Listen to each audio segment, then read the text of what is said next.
마카베오기 학원 7장. 한 어머니와 7 아들의 순교. 그때에 어떤 7 형제가 어머니와 함께 체포되어 채찍과 가죽끈으로 고초를 당하며 법으로 금지된 돼지고기를 먹으라는 강요를 임금에게서 받은 일이 있었다. 그들 가운데 하나가 대변자가 되어 이렇게 말하였다. 우리를 신문하여 무엇을 알아내려 하시오. 우리는 조상들의 법을 어기느니 차라리 죽을 각오가 되어 있어. 그러자 임금은 화가 나서 냄비와 솥을 불에 달구라고 명령하였다. 그것들이 바로 달구어졌을 때 남은 형제들과 어머니가 함께 지켜보는 가운데 그 대변자의 혀를 잘라내고 머리 가죽을 벗기고 손발을 자르라고 지시하였다. 그리고 완전히 불구가 되었지만 아직 숨이 붙어있는 그를 불 곁으로 옮겨 냄비에 집어넣으라고 명령하였다. 냄비에서 연기가 멀리 퍼져나갈 때 나머지 형제들은 고결하게 죽자고 어머니와 함께 서로 격려하며 이렇게 말하였다.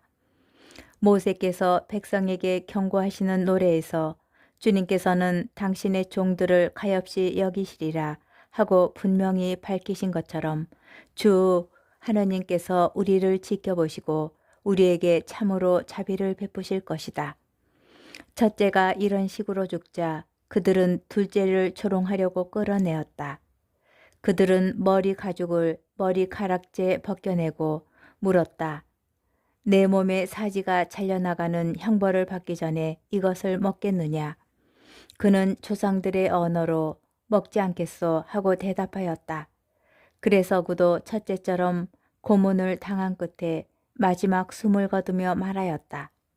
이 사악한 인간, 당신은 우리를 이승에서 몰아내지만 온 세상의 임금님께서는 당신의 법을 위하여 죽은 우리를 일으키시어 영원한 생명을 누리게 하실 것이요. 그 다음에는 셋째가 조롱을 당하였다. 그는 혀를 내밀라는 말을 듣자 바로 혀를 내밀고 손까지 용감하게 내뻗으며 고결하게 말하였다. 이 지체들을 하늘에서 받았지만 그분의 법을 위해서라면 나는 이것들까지도 하찮게 여기요. 그러나 그분에게서 다시 받으리라고 희망하오. 그러자 임금은 물론 그와 함께 있던 자들까지 고통을 아무것도 아닌 것으로 여기는 그 젊은이의 기계에 놀랐다. 셋째가 죽은 다음에 그들은 넷째도 같은 식으로 괴롭히며 고문하였다. 그는 죽는 순간이 되자 이렇게 말하였다. 하느님께서 다시 일으켜 주시리라는 희망을 간직하고 사람들의 손에 죽는 것이 더 낫소. 그러나 당신은 부활하여 생명을 누릴 가망이 없어. 그 다음에는 다섯째가 끌려나와 고초를 당하였다. 그는 임금을 바라보며 말하였다. 당신도 죽을 몸인데 사람들에게 권력을 휘두르며 당신 마음대로 하고 있어. 그러나 우리 민족이 하느님께 버림받았다고 생각하지는 마시오. 두고 보시오. 그분의 위대한 능력이 어떻게 당신과 당신 후손을 괴롭히는지 당신이 보게 될 것이요. 그 다음에 그들은 여섯째를 끌어내었다. 그가 죽을 때가 되자 이렇게 말하였다. 헛된 생각을 하지 마시오. 우리는 지금 우리 하느님께 죄를 지은 탓으로 고난을 당하고 있어. 그래서 이렇게 엄청난 일들이 벌어진 것이요. 그러나 감히 하느님과 싸우려 한 당신이 벌을 받지 않으리라고는 생각하지 마시오. 특별히 그 어머니는 오래 기억될 놀라운 사람이었다. 그는 7 아들이 단 하루에 죽어가는 것을 지켜보면서도 주님께 희망을 두고 있었기 때문에 용감하게 견뎌냈다. 그는 조상들의 언어로 아들 하나하나를 격려하였다. 고결한 정신으로 가득 찬 그는 여자다운 생각을 남자다운 용기로 북돋우며 그들에게 말하였다. 너희가 어떻게 내 뱃속에 생기게 되었는지 나는 모른다. 너희에게 목숨과 생명을 준 것은 내가 아니며 너희 몸의 각 부분을 제자리에 붙여준 것도 내가 아니다. 그러므로 사람이 생겨날 때 그를 빚어내시고 만물이 생겨날 때 그것을 마련해내신 온 세상의 창조주께서 자비로이 너희에게 목숨과 생명을 다시 주실 것이다. 너희가 지금 그분의 법을 위하여 너희 자신을 하찮게 여겼기 때문이다. 안티오코스는 자기가 무시당하였다고 생각하며 그 여자의 말투가 자기를 비난하는 것이 아닌가 하고 의심스러워하였다. 막내 아들은 아직 살아 있었다. 임금은 그에게 조상들의 관습에서 돌아서기만 하면 부자로 만들어주고 행복하게 해주며 벗으로 삼고 관직까지 주겠다고 하면서 말로 타이를 뿐만 아니라 약속하며 맹세까지 하였다. 그러나 그 젊은이는 전혀 귀를 기울이지 않았다. 그래서 임금은 그 어머니를 가까이 불러 소년에게 충고하여 목숨을 구하게 하라고 강권하였다. 임금이 줄기차게 강권하자 어머니는 아들을 설득해 보겠다고 하였다. 그러나 어머니는 아들에게 몸을 기울이고 그 잔인한 폭군을 비웃으며 조상들의 언어로 이렇게 말하였다. 아들아, 나를 불쌍히 여겨다오. 나는 9달 동안 너를 뱃속에 품고 다녔고 너에게 3해 동안 젖을 먹였으며 내가 이 나이에 이르도록 기르고 키우고 보살펴왔다. 애야, 너에게 당부한다. 하늘과 땅을 바라보고 그 안에 있는 모든 것을 살펴보아라. 그리고 하느님께서 이미 있는 것에서 그것들을 만들지 않으셨음을 깨달아라. 사람들이 생겨난 것도 마찬가지다. 이 박해자를 두려워하지 말고 형들에게 부끄럽지 않게 죽음을 받아들여라. 그래야 내가 그분의 자비로 내 형들과 함께 너를 다시 맞이하게 될 것이다. 어머니가 말을 마치기도 전에 젊은이가 말하였다. 당신들은 무엇을 기다리는 것이요? 나는 임금의 명령에 복종하지 않겠소. 모세를 통하여 우리 조상들에게 주어진 법에만 순종할 뿐이요. 히브리인들을 거슬러 온갖 불행을 꾸며낸 당신은 결코 하느님의 손에서 벗어나지 못할 것이요. 우리는 우리의 죄 때문에 고난을 당하고 있어. 살아계신 주님께서는 꾸짖고 가르치시려고 우리에게 잠시 화를 내시지만 당신의 종들과 다시 화해하실 것이요. 그러나 당신은 악랄하고 모든 사람 가운데 가장 더러운 자요. 그러니 하늘의 자녀들을 치려고 손을 들고 헛된 희망에 부풀어 공연히 우쭐대지 마시오. 당신은 모든 것을 지켜보시는 전능하신 하느님의 심판에서 벗어난 것이 아니요. 우리 형제들은 잠시 고통을 겪고 나서 하느님의 계약 덕분에 영원한 생명을 누리게 되었소. 그러나 당신은 주님의 심판을 받아 그 교만에 마땅한 벌을 짊어질 것이요. 나는 형들과 마찬가지로 조상들의 법을 위하여 몸도 목숨도 내놓았소. 그러면서 하나님께서 우리 민족에게는 어서 자비를 베푸시고 당신에게는 시련과 재앙을 내리시어 그분만이 하느님이심을 고백하게 해주시기를 간청하오.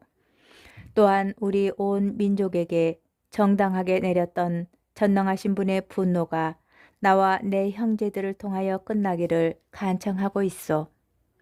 화가 치밀어 오른 임금은 다른 어느 형제보다 그를 더 지독하게 다루었다. 모욕에 찬 그의 말에 격분하였던 것이다. 그리하여 그는 주님을 온전히 신뢰하며 더럽혀지지 않은 채 죽어갔다. 마지막으로 그 어머니도 아들들의 뒤를 이어 죽었다. 이교 제사를 거부한 이야기와 극심한 고문에 관한 이야기는 여기에서 마치기로 하자. 마카베오기 학원 8장. 유다 마카베오가 항전하다. 마카베오라고 하는 유다와 그의 동지들은 여러 마을에 몰래 들어가 친족들을 불러내고 유다교에 충실하게 살아온 이들을 소집하여 6,000명가량 모았다. 그들은 모든 사람에게 억압당하는 이 백성을 굽어보시고 사악한 사람들에게 더럽혀진 성전을 가엾이 여겨 주십사고 주님께 간청하였다. 또한 파괴되어 거의 무너져가는 이 도성에 자비를 베푸시고 죽은 이들의 피가 당신께 하소연하는 소리를 들어주시며 무죄한 아기들이 당한 무도한 학살과 당신의 이름이 받은 모독을 기억하시고 악에 대한 당신의 혐오감을 드러내시기를 간청하였다. 마카베오가 군대를 조직하자마자 이 민족들이 그를 당해내지 못하게 되었으니 백성에 대한 주님의 분노가 자비로 바뀐 것이다. 그는 성읍과 마을들을 급습하여 불을 지르고 요충지들을 차지하였으며 적지 않은 적군을 패주시켰다. 그러한 공격에는 가장 유리한 밤을 이용하였다. 그리하여 그의 용맹에 관한 소문이 사방으로 퍼져나갔다. 니카노르와 고르기아스를 물리치다. 마카베오가 조금씩 기반을 확보하고 더욱 자주 성공을 거두며 세력을 넓혀가는 것을 보고 필리포스는 코일레 시리아와 페니키아의 총독인 프톨레마이오스에게 편지를 써서 임금의 일을 도우러 와달라고 하였다. 프톨레마이오스는 유다인들을 몰살시키려고 그 즉시 파트로클로스의 아들이며 임금의 첫째가는 벗들 가운데 하나인 니카노르를 뽑아 모든 민족들에게서 소집된 병사 2만여 명의 지휘관으로 세워 파견하였다. 프톨레마이오스는 또 그에게 장수로서 군대 경험이 많은 고르기아스를 붙여주었다. 니카노르는 유다인 포로들을 팔아서 임금이 로마인들에게 바쳐야 할 조공 2,000 탈렌트를 장만하려고 작정하였다. 그래서 그는 곧바로 해안 성읍들의 사람을 파견하여 유다인 노예들을 사라고 하면서 노예 90명을 한 탈렌트에 넘겨주겠다고 약속하였다.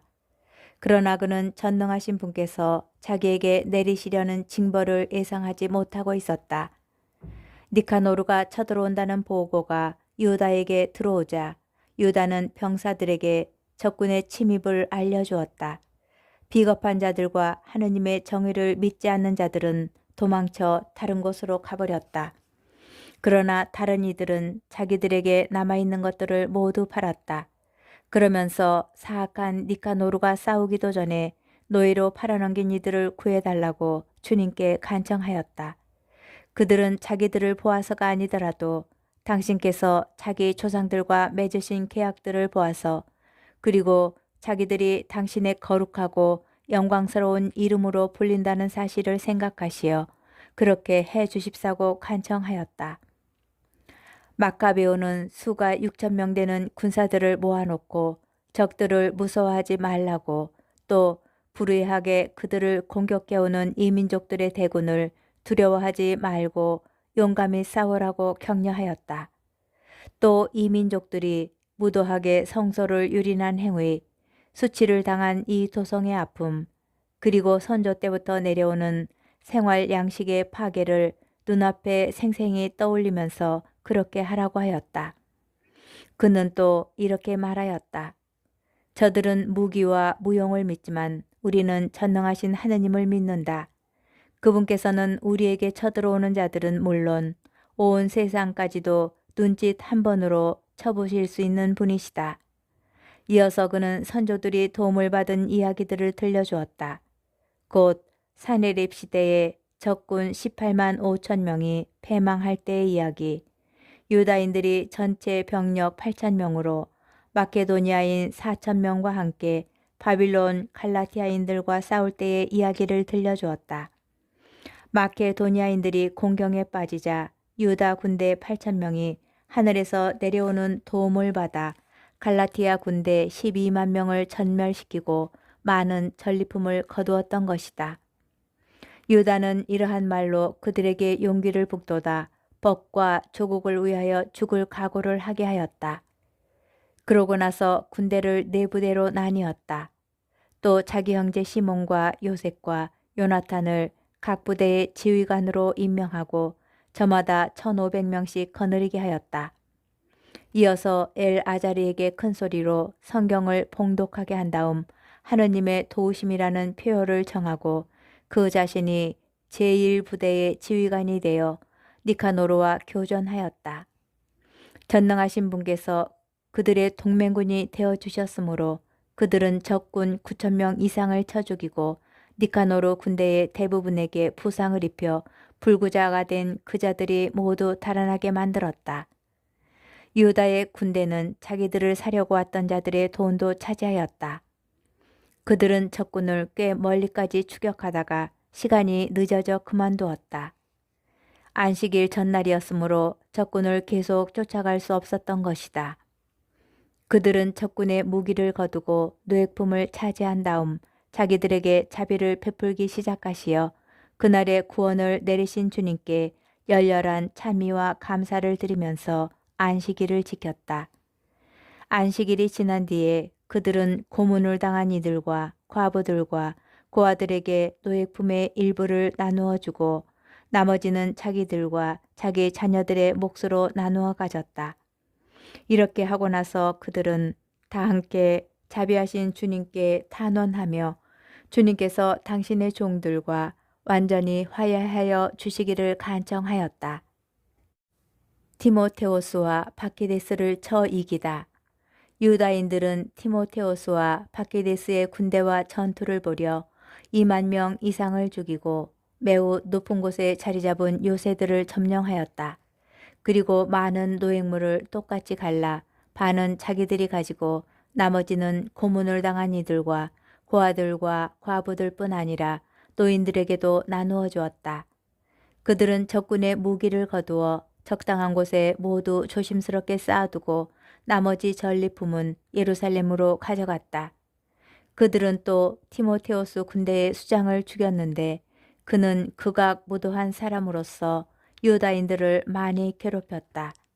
그리고 고향 땅에서 승전 축제를 지낼 때 거룩한 대문들을 불태운 칼리스테네스 일당을 화형에 처하였다. 칼리스테네스는 오두막으로 달아났다가 그 불경제에 대한 응분의 대가를 치른 것이다. 니카노르가 굴복하다. 유다인들을 사려고 1000명이나 되는 상인까지 데려온 악독한 니카노르는 그가 가장 미천하다고 여겼지만 주님의 도움을 받은 이들에게 굴욕을 당하였다. 그는 호화로운 옷을 벗고 달아나는 노예처럼 혼자서 내륙 지방을 가로질러 안티오키아에 다다랐다. 그가 기껏 이루어 낸 일이라고는 자기 군대를 파멸시킨 것밖에 없었다. 그리하여 예루살렘에서 포로들을 잡아 로마인들에게 바칠 조공을 마련하겠다고 약속하였던 그가 유다인들은 수호자를 모시고 그분께서 명령하신 법을 따르기 때문에 결코 침해할 수 없는 민족이라고 선언하게 되었다. 마카비오기 하권 9장. 안티오코스 에피파네스가 비참한 최후를 맞다. 그 무렵 안티오코스는 불명예스럽게 페르시아 지방에서 철수하게 되었다. 그는 페르세폴리스라는 곳으로 들어가 신전을 약탈하고 그 성읍을 장악하려고 하였다. 그러나 사람들이 일어나 무기를 들고 대항하자 안티오코스는 주민들에게 쫓겨 수치스러운 퇴각을 할 수밖에 없었다. 그가 엑바타나에 있을 때 니카노르와 티모테오스의 군대에 일어난 일이 보고되었다. 화가 치밀어 오른 그는 자기를 패주시킨 자들에게서 받은 피해에 대한 화풀이를 유다인들에게 하리라고 생각하였다. 그래서 목적지에 이를 때까지 쉬지 말고 병거를 몰라고 병거병에게 지시하였다. 그러나 하늘의 심판이 그와 함께 가고 있었다. 그는 거만을 떨며 내가 예루살렘에 다다르기만 하면 그곳을 유다인들의 공동묘지로 만들겠다 하고 말하였다. 그러나 모든 것을 보시는 주 이스라엘의 하느님께서 보이지 않는 치명타를 그에게 가하셨다. 그 말을 끝내자마자 그는 내장에 극심한 통증을 느끼고 속으로 지독한 고통을 겪게 되었다. 개의한 형벌을 수없이 가하여 다른 이들의 내장에 고통을 준 그에게 그것은 너무나 당연한 일이었다. 그러나 그는 오만함을 조금도 버리지 않고 오히려 더욱 거만해져서 유다인들에게 불같이 화를 내며 더 빨리 가라고 지시하였다. 그러다가 내달리는 병거에서 떨어지고 말았다. 너무 세게 떨어져 몸의 뼈마디가 모두 어긋났다. 조금 전까지 초인적 교만으로 바다 물결에 명령할 수 있다고 여기고 산들의 높이를 잴 수 있다고 생각하던 그가 이제는 땅바닥에 떨어져 들것에 실려가게 되었다. 그리하여 하느님의 능력이 모든 이에게 밝히 드러나게 되었다. 이 사악한 자의 눈에서는 구더기들이 기어나오고 극심한 고통 속에서도 살아있기는 하지만 살은 썩어 문드러져 갔다. 그 썩는 냄새가 온 군대를 참을 수 없게 만들었다. 얼마 전까지만 해도 하늘의 별까지 딸 수 있다고 여기던 그였지만 이제는 냄새 때문에 아무도 그를 옮길 수조차 없게 된 것이다. 마침내 기가 꺾인 그는 거만함을 거의 다 버리고 하느님의 채찍질로 점점 심해지는 고통 속에서 깨달음을 얻기 시작하였다. 자기도 제 몸에서 나는 냄새를 더 이상 견딜 수 없게 되자 이렇게 말하였다. 하느님께 복종하는 것이 옳은 일이다. 죽을 수밖에 없는 존재가 자기를 하느님과 동격으로 여겨서는 안 된다. 그리고 그 더러운 자는 자기에게 자비를 베푸실 리 없는 주님께 맹세하며 자기가 빨리 가서 무너뜨려 공동묘지로 만들어 버리겠다고 한 거룩한 도성에 자유를 선포하고 묻어줄 가치조차 없다고 여겨 아이들과 함께 들짐승과 새들의 먹이로 던져버리겠다고 하던 유다인들을 모두 아테네인들과 똑같이 대우하고 전에 자기가 노략질하였던 거룩한 성전은 가장 좋은 예물로 꾸미고 모든 거룩한 기물을 몇 곱절로 되돌려주며 희생제물을 마련하는 비용을 자기 수입에서 지불하고 그뿐만 아니라 자신도 유다인이 되어 사람이 사는 곳이면 어디나 가서 하느님의 권능을 선포하겠다고 하였다. 그러나 하느님의 의로운 심판이 그에게 내려 고통이 조금도 그치지 않자 그는 희망을 포기하고 유다인들에게 아래와 같은 탄원 형식의 편지를 썼다. 그 내용은 이러하다. 임금이며 장수인 안티오코스가 훌륭한 유다 시민들에게 따뜻한 인사를 보내며 건강과 번영을 빕니다. 여러분과 여러분의 자녀들이 잘 지내고 여러분의 일이 뜻대로 이루어지고 있으면 하늘에 희망을 두는 나로서는 하느님께 크게 감사할 따름입니다. 나는 지금 병상에 누워 여러분이 나에게 보여준 호의를 애정어린 마음으로 회상하고 있습니다. 나는 페르시아 지방에서 돌아오는 길에 몹쓸 병에 걸렸습니다. 그래서 나는 모든 일을 위한 공공의 안전을 생각해야 할 필요를 느꼈습니다.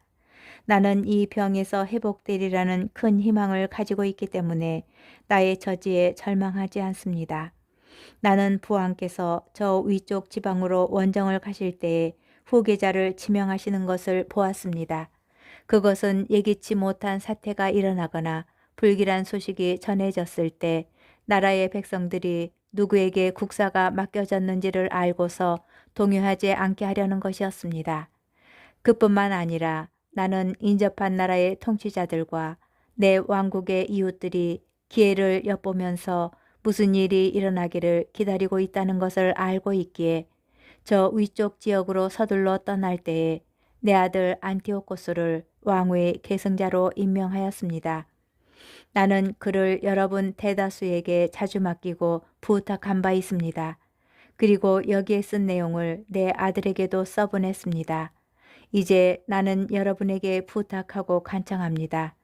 여러분이 공적으로나 사적으로 받은 혜택을 기억하시고 여러분 모두 지금의 호의를 나와 내 아들에게 계속해서 보여주십시오. 그가 내 정책을 이어받아 여러분을 친절하고 관대하게 대하여 줄 것으로 나는 확신합니다. 이렇게 하여 살인자이며 신성 모독자인 그는 다른 이들에게 가한 것과 같은 극도의 고통을 겪으며 이국의 산속에서 매우 비참한 죽음으로 삶을 마쳤다. 그 죽음은 그의 친구 필리포스가 거두어 갔다. 그런데 필리포스는 그의 아들 안티오코스를 두려워하여 이집트로 프톨레마이오스 필로메토르에게 갔다.